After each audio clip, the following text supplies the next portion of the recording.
Avec le vendredi, Serge Moiti. Bonjour Serge. Bonjour Marco. Et ce matin, vous tirez la sonnette d'alarme pour les SDF, des SDF que vous avez suivis au quotidien dans le cadre d'un documentaire que vous réalisez actuellement, des SDF en première ligne, donc face à la vague de froid. Eh oui, c'est bien le froid, c'est mal le froid. En tout cas, ça revient tous les ans. Il neige même en ces temps de réchauffement climatique. Et d'une certaine façon, ça rassure. C'est mal le froid. Et même, ça tue. À Bordeaux, ces nuits-ci, un SDF de 35 ans, en plein centre-ville. Premier mort de froid de l'année. Quel titre, mais pas de nom. Mort anonyme, comme ces vivants sans visage devant lesquels on détourne les yeux, les SDF. Malgré les indignations et les promesses politiques, Jospin, Sarkozy, Boutin, on dort toujours dans la rue, on y meurt toujours. Plan, grand froid, mobilisation générale. C'est bien, c'est mal, le froid. On salue hautement l'action de Xavier Emmanueli, de son 115 et de son SAMU social.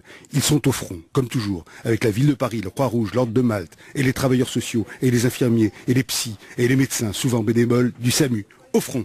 Avant-hier, hier nuit, 17 équipes du SAMU social étaient mobilisées. Froid de niveau 2 et 3. Gymnase réquisitionné. Et sur le pont, les travailleurs sociaux. Ici, Nadia, et Kamel, et Fanny, et Rémi, le chauffeur. Le ciel est blanc, gonflé de neige. Des femmes, 17% de femmes, et des hommes, emmaillotés. Il faut les obliger à se mettre à l'abri, disent les rares passants frigorifiés. On ne peut pas les forcer, répond l'équipe de maraude. Éternelle discussion, gêne, culpabilité. Que faire? Le SAMU sait quoi faire. Entrer en contact, un sourire, une couverture, un café, des chaussettes, et on parle. Diagnostic médical rapide, consultation psy, l'air de rien, et juridique, état des droits. Ils parlent, ils partent, ils reviendront. Vers Pigalle, plus loin, on voit un homme à terre, pantalon déchiré, jambes blessées, violent. La maraude tente d'établir le contact, un mot, un geste, c'est déjà trop. L'homme s'arc-boute, se tord, se redresse, veut qu'on lui foute la paix, il veut mourir.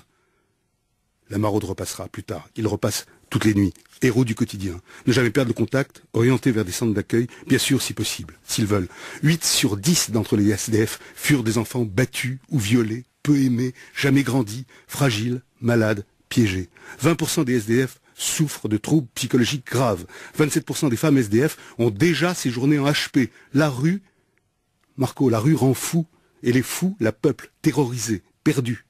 Et l'alcool, et la drogue, et la vie qui vous rejette, comme l'amour qu'on a perdu, comme les enfants, comme le boulot. Restent les chiens, souvent, mais eux ne sont pas acceptés dans les foyers. Perte d'identité jusqu'à ne plus savoir son nom, souvent.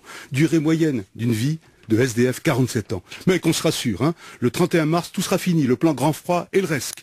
Lorsque le printemps viendra, on aura tout oublié. Compassion, puis amnésie. On pleure, puis on oublie. Et eux, les SDF, continueront de mourir, mais surtout au printemps, mais surtout en été. Mais nous, on pensera à autre chose, alors que les centres d'accueil seront fermés. Et pourtant, 56% des Français, 56, craignent de devenir un jour SDF. Ils nous font peur, ils nous tendent un miroir, effrayant. Alors au beau jour, nos regards se détourneront à nouveau, jusqu'en décembre, jusqu'au premier mort de l'année prochaine. Compassion, amnésie, ainsi va la vie, celle dit chroniqueur aussi. C'est bien le froid, c'est mal le froid. Bonne fête. À bientôt, Marco. Bonne fête. Rendez-vous l'année prochaine, Serge Moiti. Merci beaucoup.